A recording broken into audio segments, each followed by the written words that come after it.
So I'd like to welcome him and this delegation to Namibia, the country he knows very well, because he's been working here with the UN.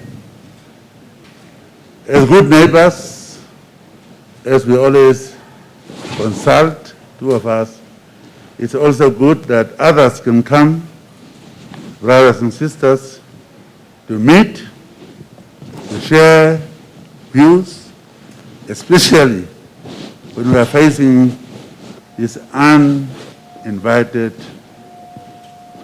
enemy in our houses, our countries, so that we can see what kind of a joint action we can take. We also discuss the issue of unfortunate killing of Namibian citizens. That issue happened in Botswana, and therefore our brother will maybe explain shortly when he's going to take the floor. It's a sad event. Nobody likes it, but don't use it for other maybe reasons you have. I talked to the family. I explained to them, expressed my regret. Ministers are in touch with them. So I think we will leave it to first listen to President of Botswana and not to be diverted by that issue, as bad as it is. Let me begin by expressing my most profound delight at the warm reception that myself and my delegation have been accorded.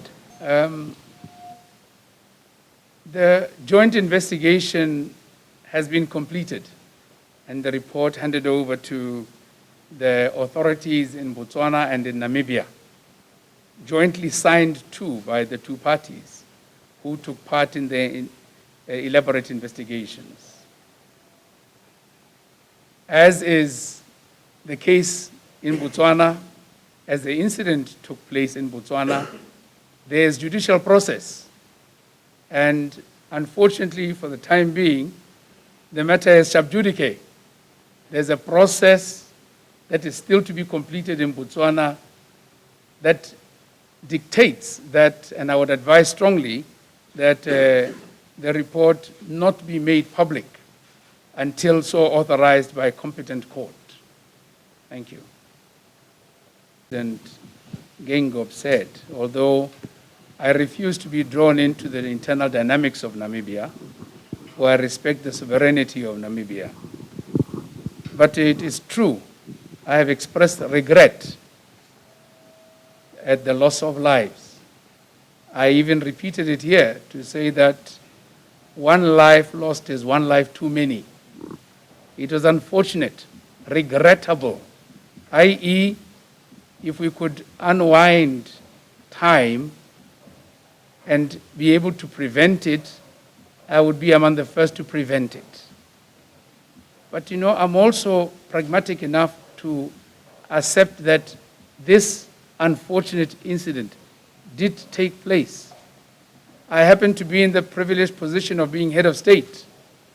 It is incumbent upon me to make sure that I reach out to my brother, to reach out to his people. I called him very early on after it happened to express this regret and that we need to soldier on and resolve it. You might be surprised to know that the 3 men from Namibia who lost their lives, unfortunately, are blood relatives of a chief in Botswana. They are related. All those people in the Zambezi and Chobe are related to people in Botswana. The Minister of International Affairs led a team of ministers that I dispatched to the area to make sure they explained the circumstances, the processes, and to calm the people in Botswana not to even fathom retaliation. And that is one of the ways in which you quell what might be a situation which could lead to incidents that could escalate to what the president described. We don't want that. We don't want it. And we're going to work very hard to make sure that this does not repeat itself. But we operate as presidents.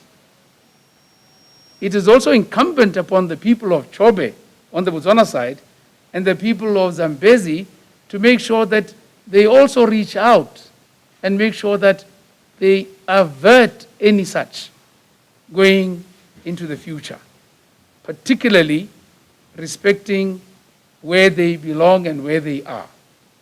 But I don't want to say too much because, as I said, it is sub judice. The contents of the report establish all the facts. So once you are privileged enough, if the court will so grant you, you will eventually get to know the truth. By way of clarification, we do not have a policy of shoot to kill, or a program, or a project, I don't know what you called it. We do not. You know, as often happens, when something happens a number of times and repeats itself,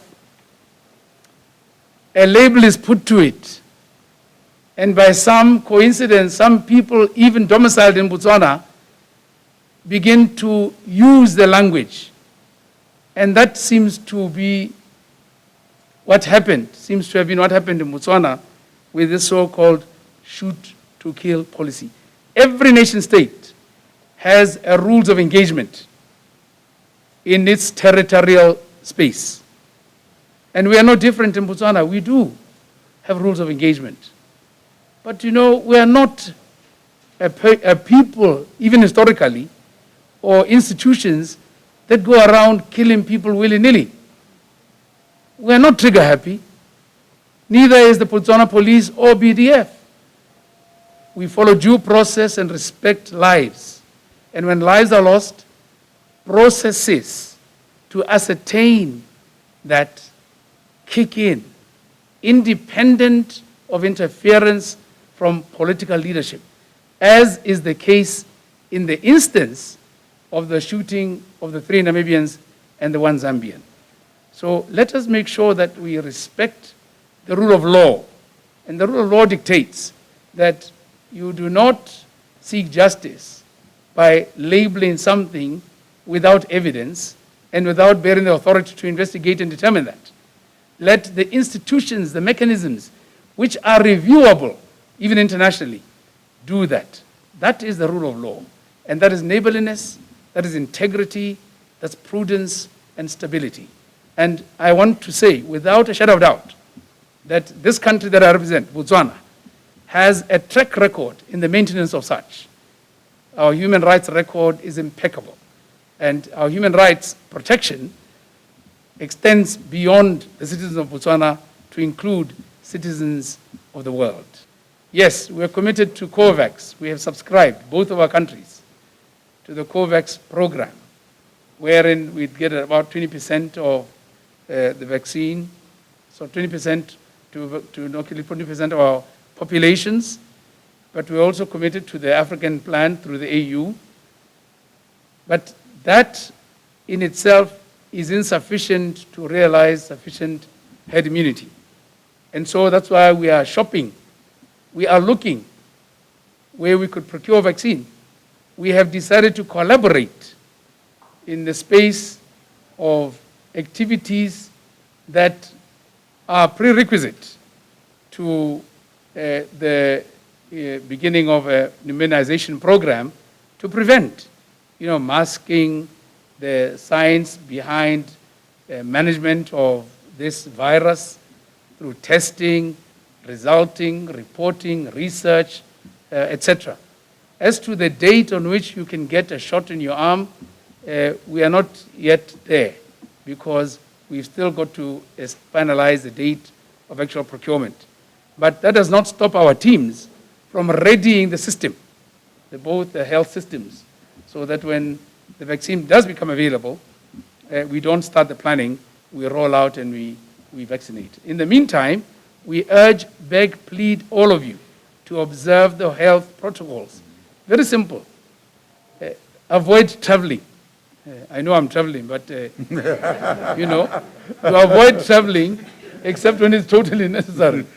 And when you do, as we have, you take every precaution. You sanitize, keep your distance, you mask or wash your hands frequently, and you do what the country you're visiting requires. Thank you.